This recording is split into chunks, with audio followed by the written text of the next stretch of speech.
को लगा कि शंकर की समाधि में तोड़ सकता हूं एक चुटकी में, पर कामदेव ये भूल गए, अपने साड़ू भाई को पहचानना भूल गए कि ये शिव है, शंकर है, ओघड़ी है, दयालु है।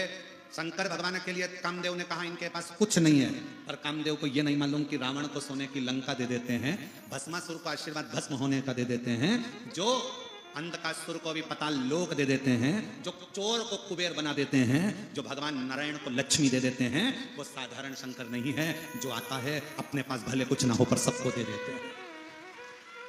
और कितने बड़े दानी शंकर भगवान, कितने बड़े दानी कि लंका के राजा रावण शंकर भगवान के सामने आकर खड़े होकर कहते हैं भोलेनाथ मेरे पास सब कुछ है, अब मुझे कुछ नहीं चाहिए, बस आपकी धर्मपत्नी पार्वती दे दीजिए।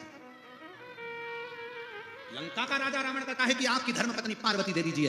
शंकर भगवान पार्वती से मुस्कुरा कर कहते हैं पार्वती जाओ, लंका का राजा रावण तुम्हें मांग रहा है, आप मुझे रावण को दे रहे हो?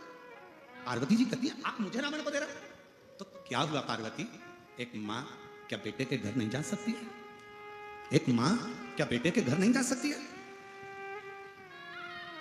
पार्वती जी ने कहा शंकर भगवान से फिर मां अपना क्रोध भी दिखा सकती है अगर बेटा सही साथ नहीं रहे तो? शंकर भगवान ने कहा मां तो मां होती है, क्रोध दिखाना मां के हाथ में, ठीक है जाती हूं। पालकी में, रावण की पालकी में मां जगतजननी दुर्गा पार्वती बैठ गई, लेकर रावण चले। रावण को चलते चलते मन में आया कि इतनी सुंदर शिवजी की धर्मपत्नी मुझे मिली। अब मां तो बेटे के घर जा रही थी, पर बेटे की दृष्टि में मां गलत भाव में आ जाए, बेटे की दृष्टि गलत हो जाए, तो बीच रास्ते में पालकी को रोका गया और लंकापति रावण ने कहा कितनी सुंदर है पार्वती देखूं, और अहंकार सिर पर चढ़ा था। पार्वती को देखने के लिए जो पालकी का पर्दा हटाया तो वहां दुर्गा नहीं, वहां तो काली बैठी थी, भद्रकाली। भद्रकाली, चंडी को देखा, काली को देखा, तो रावण का केवल चेहरा पीला नहीं पड़ा था, अब नहीं बोलूं तो अच्छा, रावण का केवल चेहरा पीला नहीं पड़ा था। जब मैं जगत जननी को देखा, जगदम्बा को देखा, काल रात्रि मां कुष्मांडा, मां काल रात्रि को, चंडी को जब देखा, रावण की तो जितने 10 सिर थे 20 आंख रावण की टपटपाने लगी, थर-थर कांपने लगी, थर-थर। डोली को छोड़ा, रावण वापिस कैलाश भागा, वापिस कैलाश। और ये कथा क्यों सुना रहे हैं? भारत की भूमि पर रहने वाली मां जगतजननी जगदम्बा ने अपना असली रूप दिखाया तो रावण वापिस भागा है। और मेरा निवेदन है सनातन धर्म की इन बेटियों से कि तुम भी वो देवी हो, कोई तुमको अगर आंख उठाकर देख ले तो तुम भी अपना चंडी का रूप दिखाने में पीछे मत हट जाओ, तुम भी अपना चंडी का रूप दिखाने में पीछे मत हटना, तुम भारत की वो बेटी हो।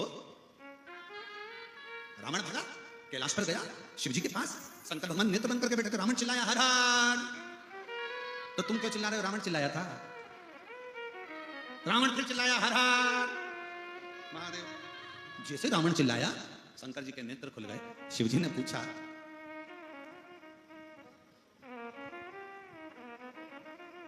शंकर भगवान कुछ बोलते उससे पहले शंकर जी ने नेत्र खोल के वापस नेत्र बंद कर लिए। क्यों? कमरे में पिता, माता और बच्चा तीनों, रावण बच्चा है, शंकर जी पिता हैं, जगतजननी मां। बहुत सावधानी से सुनना, जब मां अपने बेटे को जब चंडी बनकर डांटती है ना, तो पिता भी कुछ नहीं बोलते हैं, चुपचाप या तो मुंह ढक के सोएंगे या फिर अपना मोबाइल चलाते रहेंगे, और बच्चा चला पापा पापा, क्योंकि पापा को मालूम है चंडी का मुंह कभी भी इधर भी हो सकता है। अभी उधर है, जगदम्बा तुरंत पलट के इधर आ जाएगी, तो अपन तो चुप रहो, नहीं तो फिर वही वाली बात आ गई, काल के पंजे से मां का बताओ। अभी वो भैया कह रहे थे ना, भैया क्या बोले थे कि जिसकी तनख्वाह नहीं देना पड़ती, कौन सी नौकरी है? तो कहा श्रीमती की नौकरी। तो ये फिर चिल्ला काल के पंजे से, मतलब शंकर भगवान ने नेत्र बंद कर लिया, वापस खोले, नेत्र बंद करे, क्योंकि शिवजी को मालूम है कि रावण अगर आया है और रावण आएगा और जगतजननी ने उधर अपना रूप दिखा दिया है, बच्चा अगर चिल्ला रहा है तो मां कुछ हित करना चाहती है, मां बच्चे का कुछ हित करना चाहती है, मां बच्चे को कुछ अच्छा देना चाहती है। बोले नहीं, रावण फिर चिल्लाया हर हर। रावण ने फिर आवाज लगाई, और रावण ने जैसे ही आवाज लगाई, आवाज लगाते से ही रावण ने जैसे ही आवाज लगाई, चिल्लाते ही रावण ने पुनः शिवजी का फिर ध्यान, शंकर का फिर। अब क्या देखा रावण ने? पार्वती जी को रावण लेकर गया था। रावण, शंकर भगवान नेत्र खोलकर बोले रावण क्या बात है? लंकाधिपति रावण ने कहा, प्रभु माता जी के क्रोध को थोड़ा सा शांत करवा दीजिए। शंकर भगवान बोले, उनका क्रोध शांत कराने के लिए तो जमीन पे हम लेट जाते हैं, वो जीवन निकाल लेती है, हम कुछ नहीं कर सकते। अब कौन शांत करेगा? शिव जी ने कहा, तुमने गलत दृष्टि से देखा है, तुम जाओ निवेदन करो, विनय करो।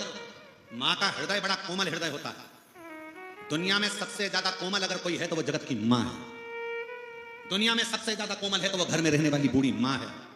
बहू ताने पर ताना देती है तो भी अपने कान के बुंदे गले की चेन सास अपनी बहू को ही देती है। बेटा अपशब्द पर अपशब्द कहता है तो भी माँ अपने बेटे के लिए दुआ करती है, संतान सप्तमी का व्रत करती है। केवल एक माँ दुनिया में ऐसी होती है जो हजारों ताने सहकर भी देती है। दुनिया में दो माँ, एक अपने घर में रहने वाली बूढ़ी माँ और एक पूरे जगत को दूध पिलाने वाली गौ माँ, गौ माता। कटने के बाद भी दुआ देती है, बेटा मैं बूढ़ी हो गई थी तो कहीं मुझे रख देते, पर मुझे काटते तो नहीं। माँ, जगत की माँ, माँ।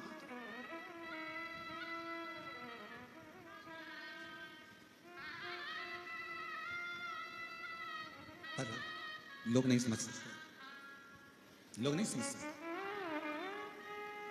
एक माँ के हाथ में दूध की बोतल है, बच्चा तड़प रहा है, रो रहा है, भूख लग रही है, और माँ के हाथ में दूध की बोतल है। दूसरे लोग देख रहे हैं कैसी कठोर माँ है, अपने बच्चे को दूध नहीं दे सकती।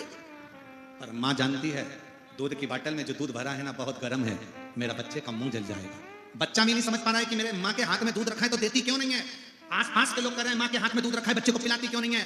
पर माँ अंदर से जानती है कि मेरे बच्चे का मुंह जल जाएगा। बेटा भी माँ को गलत समझ रहा है और दूसरे भी माँ को गलत समझ रहे हैं, पर माँ का दिल तो माँ का दिल होता है। थोड़ी देर बाद ठंडा कर कर हाथ में देकर देखकर ठंडा हो गया तब बच्चे को देती है। माँ एक ऐसी होती है जो दुनिया के ताने सहकर भी अपनी औलाद को दुआ देती है, वो जगत की माँ होती है, वो माँ।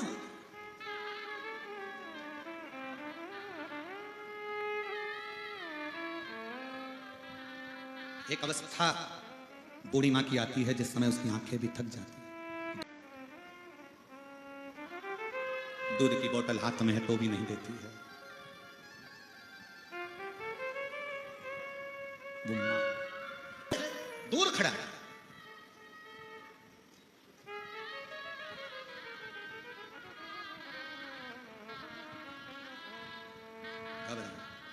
मां अंदर बैठी है, क्रोध काबू में नहीं है माता के। डोली में बैठी मां, उनका क्रोध संयमित नहीं है। पिता क्रोध करते हैं तो अपने क्रोध को संयम में कर लेते हैं, पर मां क्रोध करती है तो मुख से बोलती है और बच्चों को लगता कितनी बोल रही है मम्मी, बहू से इतना झगड़ा कर रही है, पर इससे बोल रही है, बेटों को बोलती, बहू को बोलती। जब मां गुस्से में आती है तो वो अपने किसी को नहीं छोड़ती। मां जगतजननी जब शंकर पर लात रख देती है तो अपने पुत्रों को क्या गिनाएगी। मां क्रोध में आती है, बच्चों को भी नहीं गिनती, बहुओं को भी नहीं गिनती, पति को भी नहीं गिनती। जब क्रोध में जगतजननी आती है, मां आती है तो सबको कह देती है, आज बेटे ने गलत दृष्टि दी है, गलत दृष्टि दी है। और वो गलत दृष्टि ठीक नहीं है, गलत दृष्टि ठीक नहीं।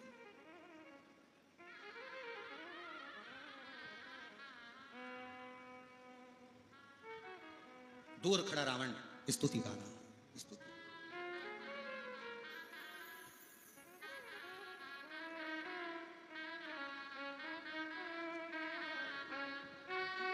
है मां क्षमा कर दीजिए। मां फिर निर्मल भाव से रावण से कहती है, मुझे मेरे घर छोड़कर आ।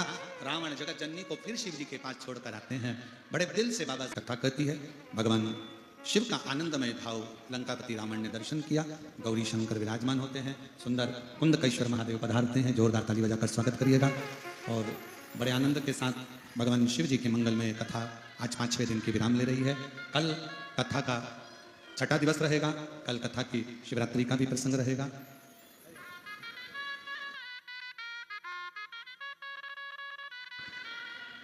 भगवान शिव की कल कथा का छठा दिवस है। बड़े भाव से दिल से कथा का रसतत्व ग्रहण करें और अपने जीवन को सार्थक बनाइएगा। कल कथा का छठा दिवस यही 2 बजे से 5 बजे तक। परसों कथा का समय सुबह 8 बजे से 11 बजे तक रहेगा। मैं माननीय हमारे बीच में सांसद महोदय विराजमान हैं, उनसे निवेदन करूंगा 2 शब्द शिव भक्तों के लिए आप अवश्य कहें। सांसद महोदय श्री भोजराज जी भोजराजी नाथ जी हमारे बीच में 2 शब्द कहेंगे, उसके बाद में आरती का क्रम फिर प्रारंभ होगा। और बड़े भाव से एक बार जोरदार ताली बजाकर माननीय सांसद महोदय। हर हर महादेव।